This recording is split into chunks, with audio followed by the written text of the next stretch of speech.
Well, I'm trained as an architect and I am an architect, but I also got involved in scholarship and writing and researching. Um, and that has led to kind of two strands in my life, both design and research. Of course, nowadays, many people would consider the process of design as a kind of research operation. But then there's the textual based academic research, which is also very important to me. So I'm trained in both ways and I'm committed to both. And sometimes it's difficult to kind of make sense of both at the same time because the two are different obligations, a design obligation and a writing obligation. And many of you know that. But so I'm an architect. I'm an architectural historian and critic. And the evidence for that may be my publications. And of course, I've taught for many years before coming to UH in 2001. I taught here in Philadelphia at the University of Pennsylvania, at Drexel University and Temple University. So all the city universities here. So teaching has been also a part of my practice, if you like. So, but at the end of it, Bundit, whether design or research or teaching for me is all part of a singular operation. Okay. The All right. practice of architecture. To me, it's a practice.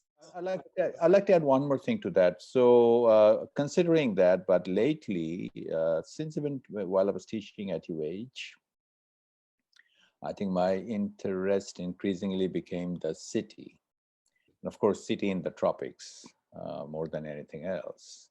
And being from Bangladesh and the city of Dhaka, which is always seen as the most sort of challenging urban scenario, I've taken that on as a kind of challenge for urban thinking. So, city thinking, urbanism, that's been my most, I would say, recent focus. Okay.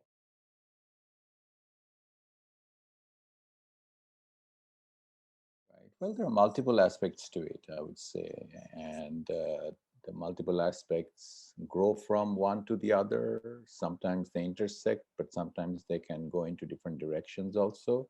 But as an architect interested in the city, whether you are a student or a designer or a professional or an activist working in Honolulu or Dhaka, both have tropical aspects to the environment, and the city organization uh, should conform to the tropical condition. Oftentimes they don't, and this is what we need to notice.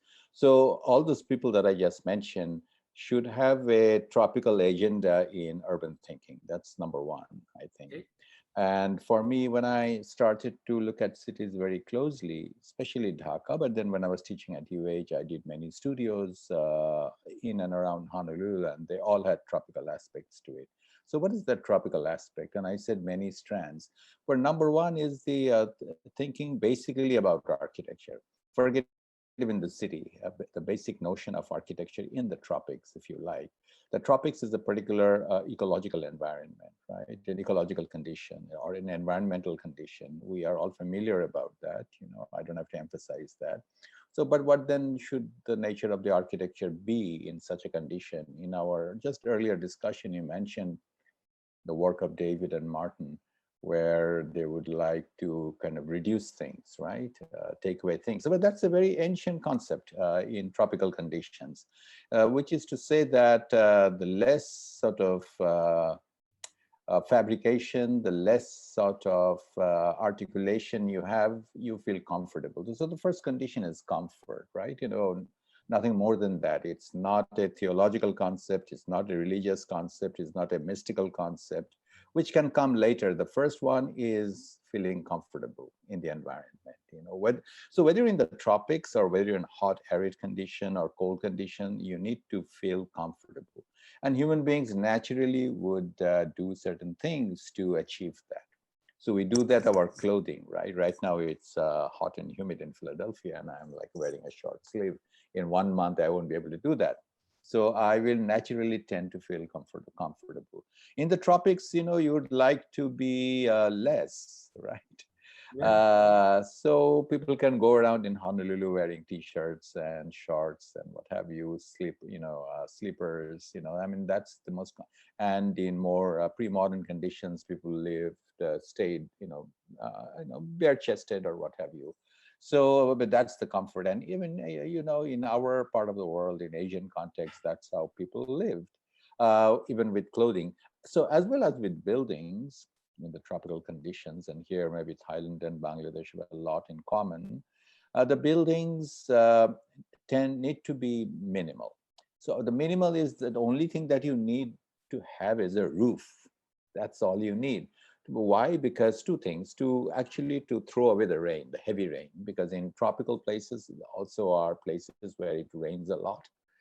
And so the sort of desire is to kind of tackle the rain. Of course, if you could like be in the rain and be comfortable, sometimes we do, that is okay. But for most part, we would like to stay dry also. So you need a roof, you need an umbrella. That's all you need in tropical places, right?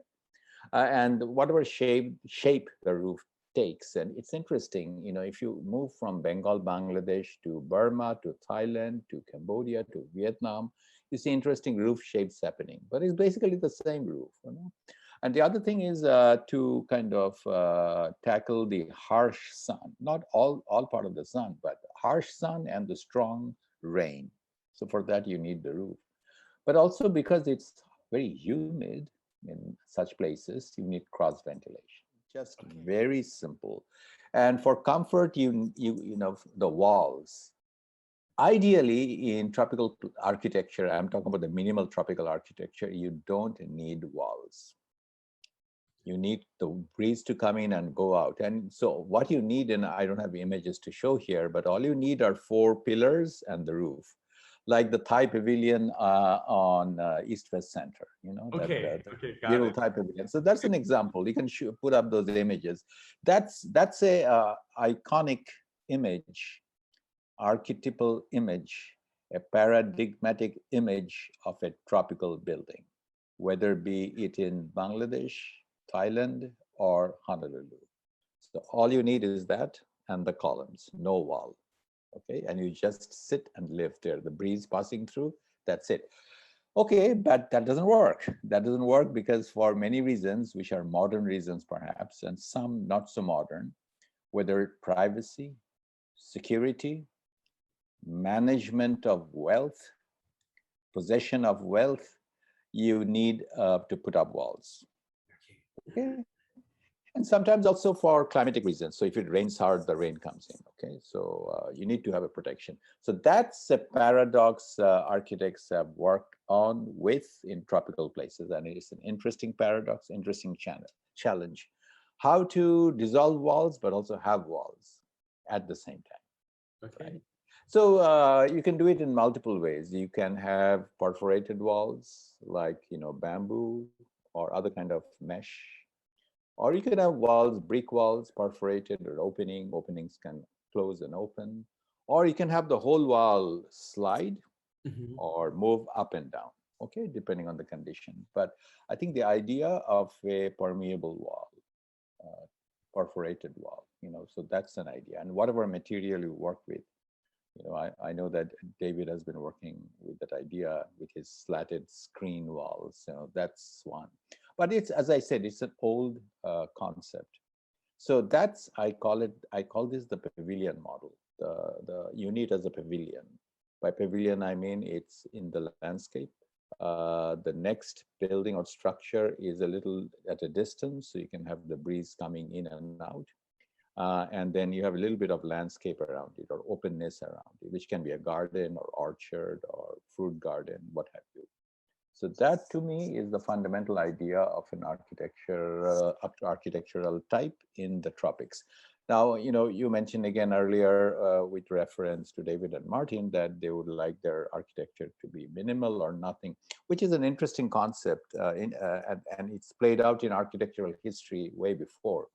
Mies van der Rohe, of all people, coming out from a aesthetical minimalism, once said something interesting. I want to take my architecture to nothing. So how minimal can you be? So I want to take, no, I'm sorry. I want to take my architecture to almost nothing. Not nothing, almost nothing. Just at the, if it is nothing, so it doesn't, who cares? Doesn't matter. But you have to take it to the edge of something so you can think about it, reflect on it, and it still has presence and it is still an event. Now, he did not think of it from a tropical climatic condition, but from the notion of aesthetical modernism or material minimalism, you know.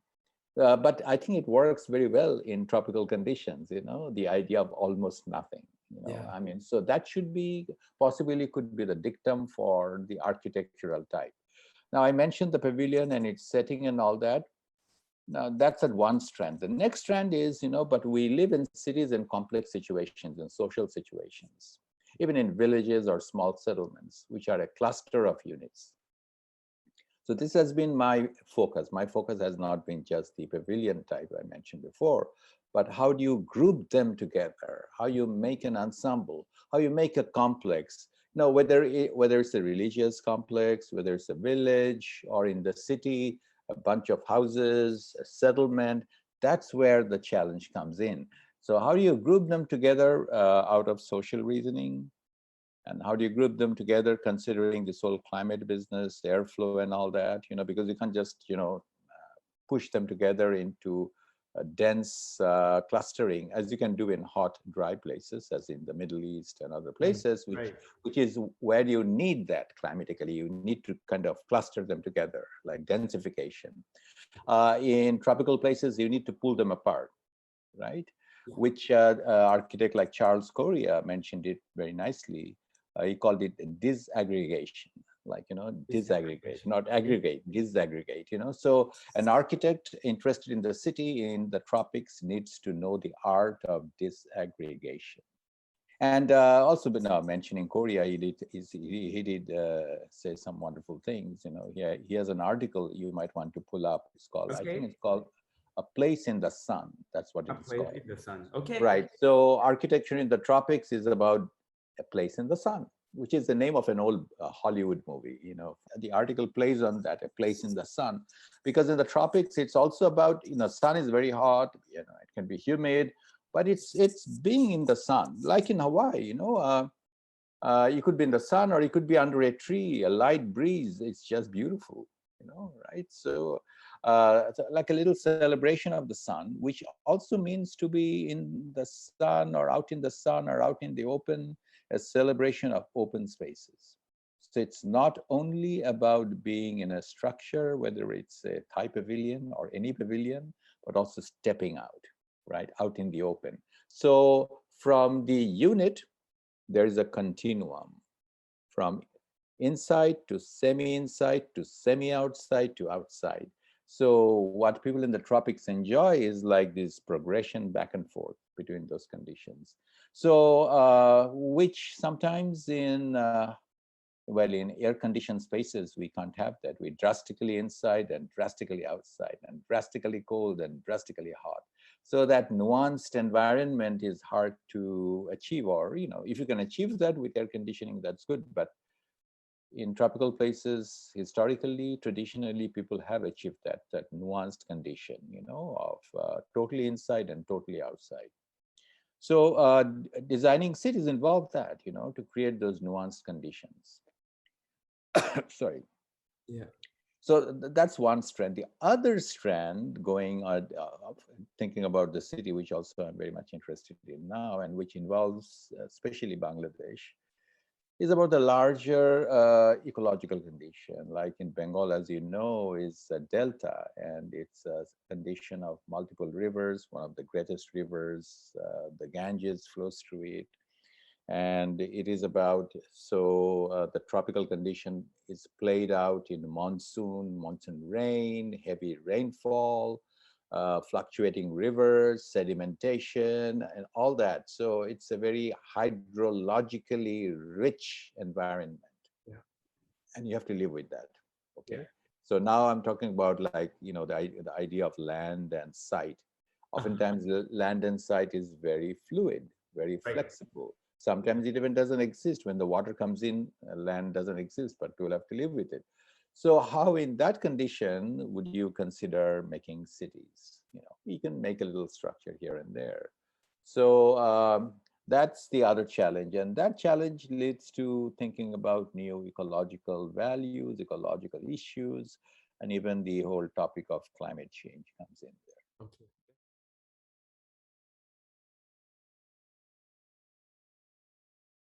Ask them to learn to swim. You do that first. Uh, no, well, we all know that it's a very politically loaded situation when you ask that question. Yeah. First of all, in the United States, for example, climate change, the moment you say that, you have 50 people on this side and 50 people on the other side. First of all, climate change, and it goes back to our behavior with buildings, and going back to air conditioning, other mechanical devices, heat generation. So architecture has been conventionally developed is a culprit, and no doubt about that. And then there are the other things, automobiles or industrial production and all that.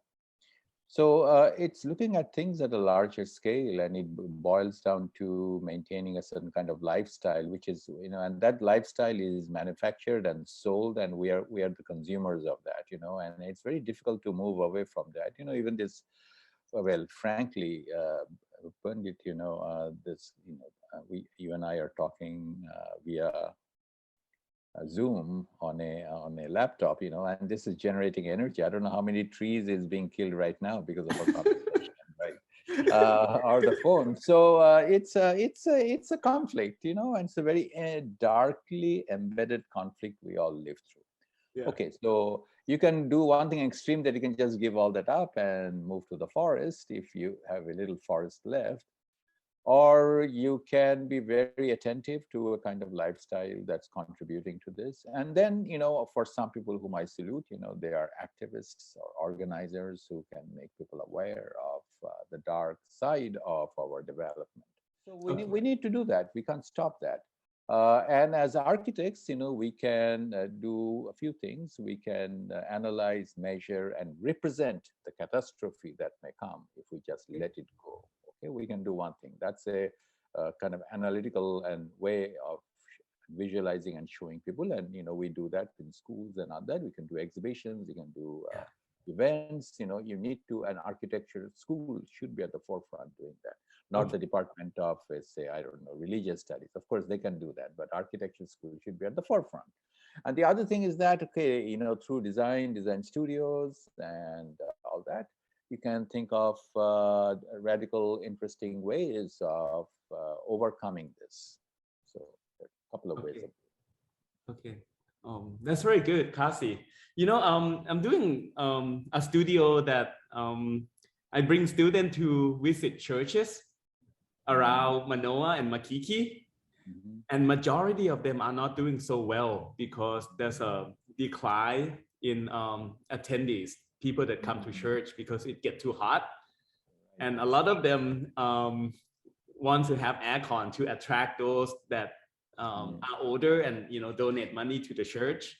Right. And majority of them want to enclose everything and put an air conditioning inside, which kind of destroy the essence of living in the tropics. And you go to church only 50 minutes, and it's not that long, and the ceiling fan sometimes help tremendously. So I brought a professor to look at a church, and she said, this is very comfortable. Why you need an aircon?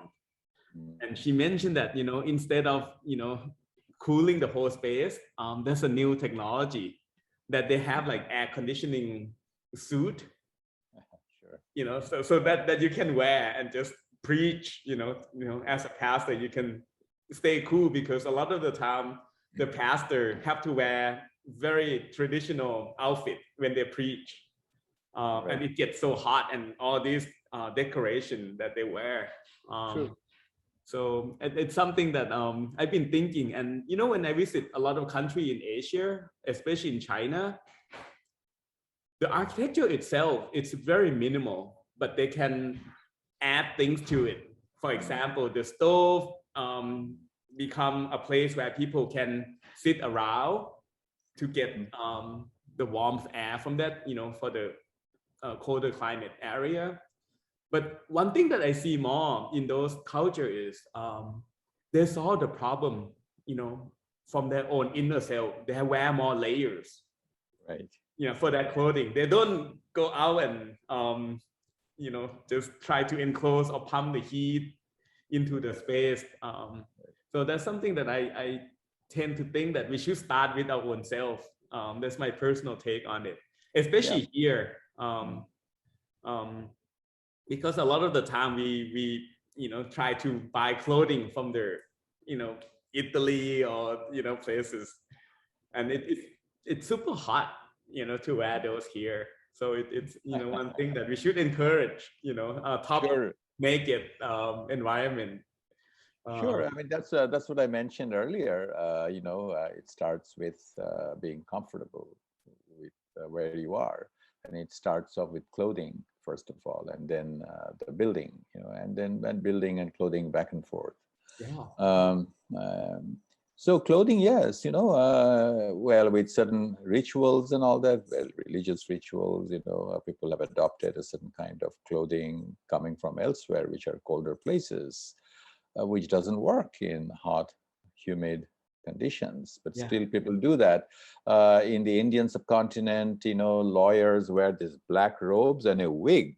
My God, in 100-degree temperature, so they're dying, but they wear that because it gives them a dignity as like the colonial British, like all so nonsensical, but people still do that. My father was a lawyer, he would go to court wearing this like black robe, so those are habits that have been created out of like this political sort of back and forth political situation. And of course, you can talk about it, you can try to overcome that.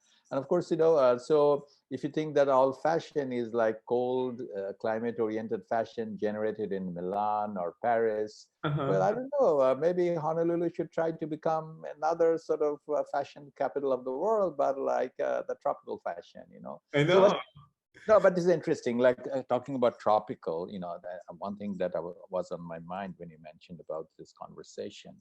In Brazil in the 1930s and then again in the 1960s, there was a big movement, a cultural movement. It was called Tropicalismo. Tropicalia or Tropicalismo. Okay. Right. So again, it had like three goals, kind of. One was one was not a goal, but what became, the idea of Brazil as a tropical paradise, which Hawaii is. But paradise to who? People elsewhere. In the case of Hawaii mainland or Europe, the idea of a tropical paradise. So that's kind of a basic notion of tropicalism. The other is the movement involved looking at the social and cultural history of the encounters of cultures in tropical places. In Brazil, the kind of the European colonization and the kind of conflation and conflict of cultures that needs to be recorded, because certain cultures evolved in tropical condition, other cultural conditions came from elsewhere, and to kind of see this as part of a social history. So they did that. A third one is in art, especially music and poetry, to think of tropicalismo as a fusion, not to deny one or the other. For example, in Brazil, they embraced, of course, Brazilian and African rhythm with European melody and what have you in music. And the most famous is, I think, Caetano Veloso. Caetano Veloso, okay. I love his music. You can look him up. Okay, we'll do. I might play it at the exhibition too. Oh, please do, because he was a leader in Tropicalismo in the 1960s and all that. He still plays. He's an old man now. He has a PhD in anthropology, and he's the greatest Brazilian musician. You need to look it up. Okay. So so these people in poetry and especially music embraced this multiple sort of cultural directions in which Brazil was infused by, if you like. And in music, they generated kind of all these energies, in which they call tropicalismo. So just to mention to you that there are kind of these different strands. And of course, there's the whole old English practice of tropical architecture, which happened in India in the 1930s. Uh-huh. And then in the 1950s, they started a school in London, the School of Architecture at AA, Yeah. where people were trained. Why would people be trained in England, for God's sake, in tropical architecture, and then sent back to the tropics to practice? I found that a little, well, of course, the English wanted to maintain a control of that. Well, people should be trained in places like Hawaii or in Bangkok or in Dhaka, Yeah. right? Tropical architecture. No, this Anyway, is so good. Yeah, this yeah, is good.